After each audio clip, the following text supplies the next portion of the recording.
Let me show you how to fix TikTok video not showing to followers. Now in this case, you'll firstly need to make sure that the video is made public.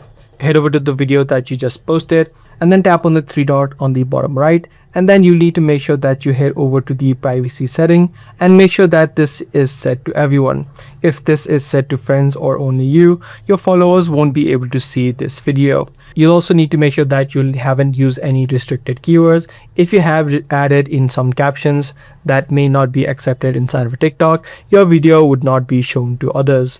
You can also try to clear the app cache of the TikTok app. So head over to the three lines on the top right, head over to settings, scroll down and then head over to free up space. Right here you'll see the option of cache. You can just tap on the clear option.